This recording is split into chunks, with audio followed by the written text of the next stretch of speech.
Hello, my name is Pablo Requena, and in this video we're gonna see how to join the soundboard for a Spanish guitar, for a classical or a flamenco guitar. So here I've got ready a spruce top which I'm gonna be jointing together. Now when you buy your timber, you'll find that it comes in two pieces, and you can't just go and glue them together, because obviously even though it might look like it comes together quite well, it won't be a very good join. So we're going to see how to join these two together. There's a few things to take into consideration. One of them, the first thing, is that there's different ways of joining the soundboard, and there are two typical joins. One of them is what you could call a sprung join. So what that means is that when you prepare the two surfaces, you bring them together, and there will be a very, very small gap in between the two pieces. So as you clamp it together, you close the gap and everything will come together.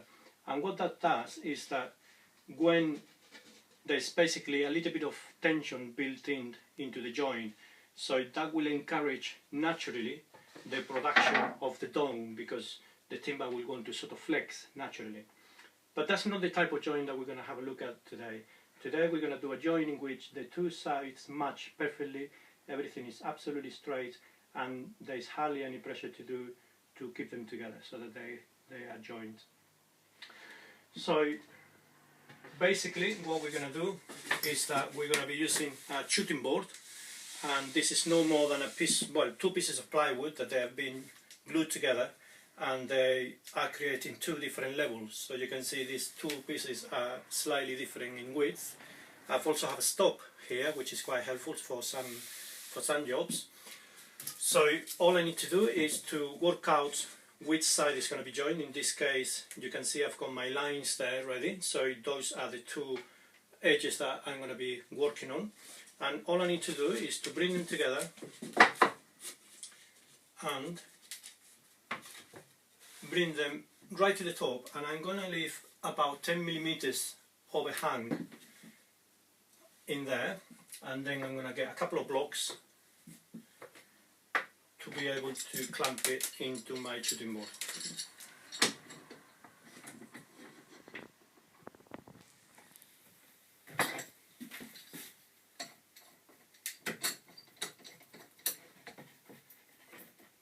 Like that. Then I'm going to be using a jack plane, or number 5 plane. You could use a block plane, or you could use a larger plane, but I find that this size plane is very good to be able to give you a fairly straight edge there. Now in this video we're not really going to see how, to learn how to use this plane, so I'm going to assume that you already are quite comfortable with the plane. So the beauty about using a shooting board is that you can put the jack plane on its side, and this naturally will produce a 90-degree face into here. So that's what we're going to do. We're going to give it a few passes to clean the edges and also to level them up together.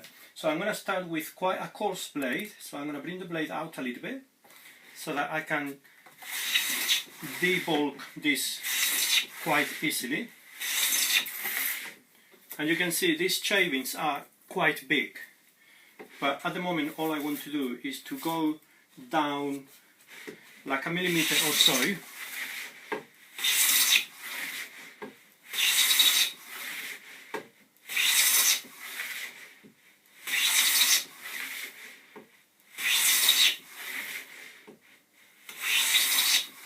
Okay, so all of this is flush now, the two pieces together, they're completely level. I've got a straight edge here, so that kind of give me also an idea of how I'm doing, and it feels pretty good. So when you are going to be joining these two pieces, sometimes everything works out really fine and it's quite easy to do, and in a few passes you got it done, but sometimes it takes a bit longer. So there's a few clues that you can get already. So if you get a straight edge and bring it to the edge, you want to find that there's good contact between the wood and the metal.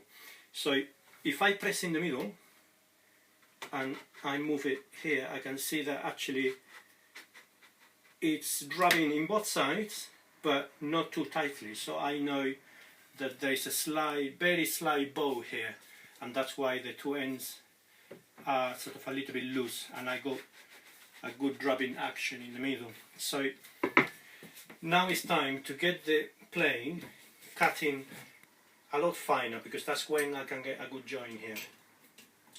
So let's have a look at this, and yeah, I'm going to bring it back like that and then forward a tiny bit. Okay, so bring it out a tiny bit more.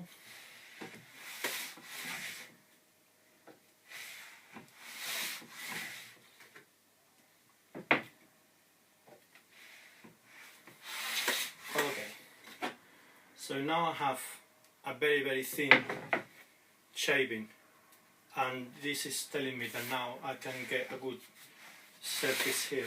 So I'm going to start working just in the middle, which is the area that I know it was a little high, and then I'm going to work from the whole length, like that. And yes, my shavings are quite nice. So now I'm going to take these two out of here,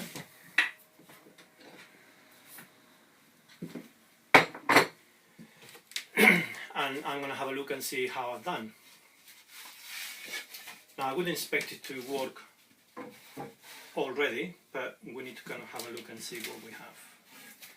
So there are several ways in which you can analyze what you have here, and one of them, which is quite a normal method, is to kind of have a look at the light.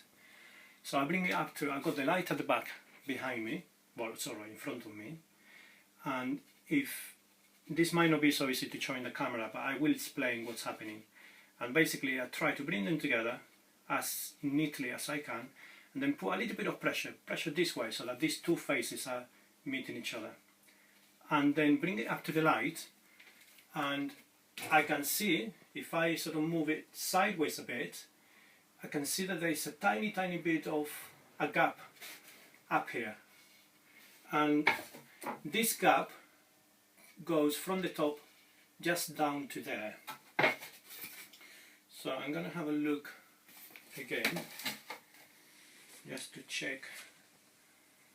So this is a really, yeah, that's worked out really well.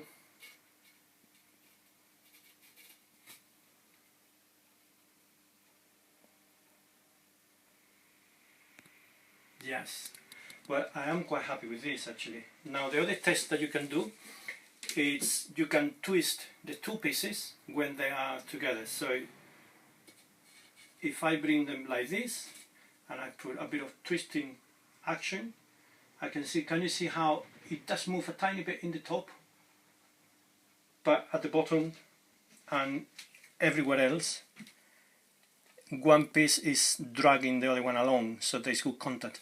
And then also I can do like a flexing motion or twisting motion in the middle. So let's do it in the middle as well, like that, and you can see that actually the two pieces are holding on to each other. That's why they're moving together, otherwise they would be moving separately. So I think I got a little lucky. This is worked out really quickly, really well. But what happens if it doesn't work out so well? Because this is now ready to join it, and I know I've got a very little gap here, but I'm really not too concerned with that, because quite a lot of that is going to go, because this piece of wood is too big. But also I'm going to have the fingerboard up here, so if my joint is not as neat in here, I'm not really too concerned. So if this wasn't ready, now I couldn't put them both back together and carry on working together, because I will never get there. Now you're going to need to work in one at a time. So what you could do is remember which way they came together, and this is why these marks here are quite useful, because if I had them like this together, then if I'm going to work individually in each one of them, I need to work in this one with this side up, and my marks down, but then when I come to work in the other one, I need to have the marks up. Okay, that way it's like if I was always working with them together with the faces in the same way. Now I'm going to explain to you why that is. So I'm going to do a little diagram so that you can understand what's happening. These are my two soundboards, one on top of the other one, and I'm going to exaggerate a little bit what's going on.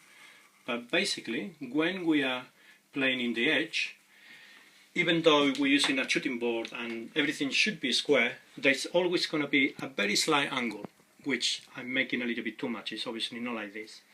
So this is one piece and this is the other one. So when we are going to join them together, what we will do is that this piece will come over here, and that discrepancy in the angle will be cancelled with the other one, and the total addition of these two angles will give you 180 degrees. So everything will carry on being flat. If we didn't take that into account and we play in one way and one the other way, what we will do is to try and join these two together, which if the angle is very small, to be honest, it doesn't matter too much. But if you have a slightly too much angle into your blade, then you can see that these two are not going to meet so well together. So it's good to keep an eye on that. And that's why I like being quite methodical in the way that I glue them together. So what you could do is carry on working on each one at a time to get one to fit the other one until you're happy with the join that you have. I'm happy with it, so what we're going to do is that we're going to actually join them and we're going to glue them. So I get my shooting board out of the way, and I'm going to explain the method that I use to glue them together. Now, if you've looked on the internet, you probably have found by now that there are lots of ways of and lots of devices that people come up with. The very popular one is to use a couple of wedges with a couple of buttons underneath, a rope, and then you press the wedges in and it keeps everything flat and presses everything together. And it puts quite a lot of pressure, which for some jobs is really good. For this one, it doesn't really need it, so we're going to keep it really simple. So I'll show you how simple this job is. I'm going to get these clamps out of the way. So what I'm going to do is to get a little bit of tape on my bench.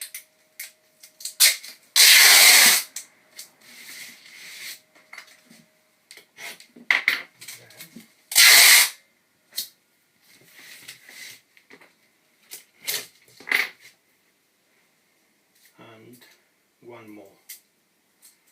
Oof, it's like if I can get it out. Like this. Oops. Okay, that will be fine. And I put this tape here because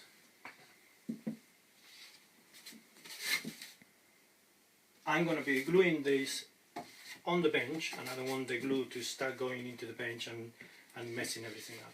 So I'm going to check that all my lines are correct. So I'm going to bring this one here and this one there. And I'm going to be using tight bond. You can use other glues or even ammonium glue if you want. I got it in this smaller bottle, which is a little bit easier to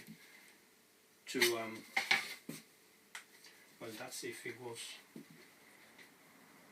was open, so I'm going to use this one. So I'm just going to get a thin bead of glue all the way along this edge.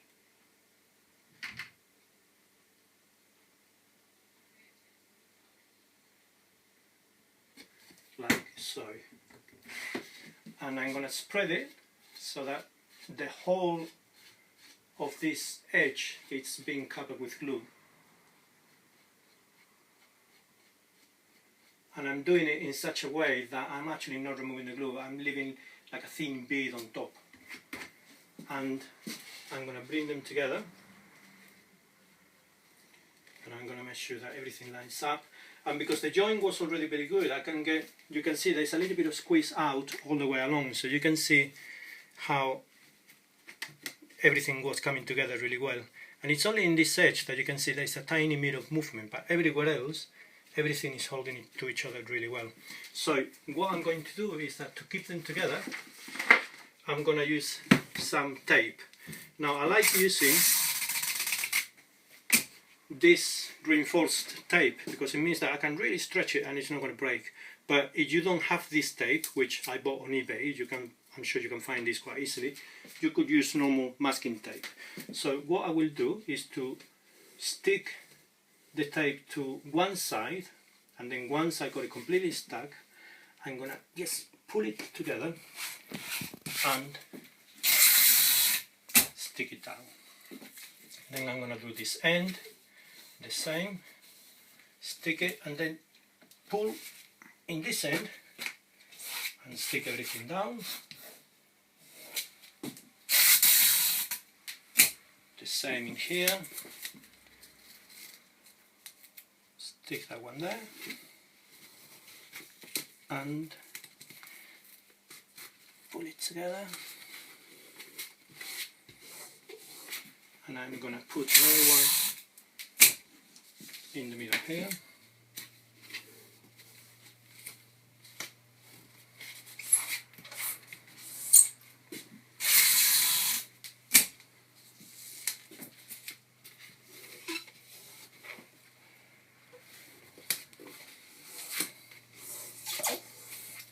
Now what I need to do is to flip it over without opening the joint. So I'm just going to lift it up from one end and carefully I'm going to flip it around, and I'm going to do the same in this side.